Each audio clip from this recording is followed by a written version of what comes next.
சசிகுமார் சொன்னது உண்மையிலே ஒரு அருமையான கருத்து. அது திரையுலகில் உள்ள ஒருத்தர் இப்படி ஒரு கருத்தை வெளிப்படுத்தினது அப்படிங்கிறது உண்மையிலே ஒரு மிகப்பெரிய விஷயம். அந்த துணிச்சலுக்கே நம்ம சசிகுமாரை பாராட்டணும். என்ன காரணம் அப்படின்னா, சமீப வருடங்களாக நீங்கள் பார்த்தீங்கன்னா, படங்களுடைய ப்ரொமோஷன், ஆடியோ லான்ச் எல்லாமே கல்லூரி வளாகங்களில் தான் நடக்குது.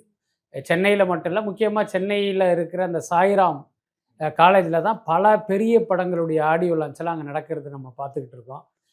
இதை தொடர்ந்து இப்போ என்ன பண்ணிட்டாங்க, கோயம்புத்தூர் மாதிரியான மற்ற ஊர்களுக்குமே இந்த படக்குழுவினர் போய் ஆடியோ லான்ச் நடத்துறது மட்டும் இல்லை, இந்த ப்ரீ ரிலீஸ் ஈவெண்ட்டுங்கிற அந்த ஈவெண்ட்டையுமே அவங்க நடத்த ஆரம்பிச்சிட்டாங்க. இது பார்த்திங்கன்னா ஒரு மிகப்பெரிய தவறு அப்படிங்கிறத திரையுலகினரும் புரிஞ்சுக்கல, அந்த கல்லூரி கல்வி வியாபாரிகளும் புரிஞ்சுக்கல. ஏன்னா அந்த வார்த்தையை தான் கல்வி வியாபாரிகள் அப்படின்னு. ஆமாம், அதில் மாற்றம் இல்லை. என்ன காரணம் அப்படின்னா, கல்வி இன்னைக்கு வியாபாரம் ஆயிடுச்சு.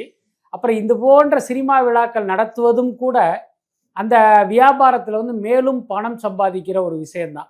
வழக்கமாக நீங்கள் கல்லூரிகளுடைய ப்ராஸ்பெக்டஸ்லாம் பார்த்துருப்பீங்க.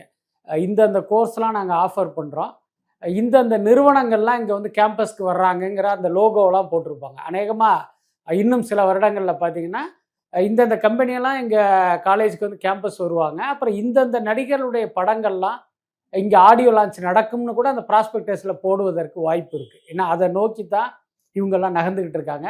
பட் என்னென்னா, இப்போ சசிகுமாருக்கு இருக்கிற அந்த சமூக பொறுப்பு சிவகார்த்திகேயன் போன்றவர்களுக்கு இல்லாமல் போனது தான் பெரிய வருத்தம். என்ன காரணம் அப்படின்னா, உங்களை இந்த இடத்துல உட்கார வச்சது இந்த மக்கள் தான். அப்போ இந்த மக்களுக்கு எதிராக அல்லது மக்களுக்கு தீமை விளைவிக்கிற எந்த விஷயத்தையும் நாம் பண்ணக்கூடாது அப்படிங்கிறது இப்போ ஒவ்வொருத்தவங்க மைண்ட்லேயுமே இருக்கணும். முக்கியமாக சிவகார்த்திகேயன் போன்றவர்களுக்கெல்லாம் நிறைய இருக்கணும். ஸோ அவங்களுக்கு இது இல்லாமல் போனது ஒரு பெரிய துரதிர்ஷ்டம் தான்.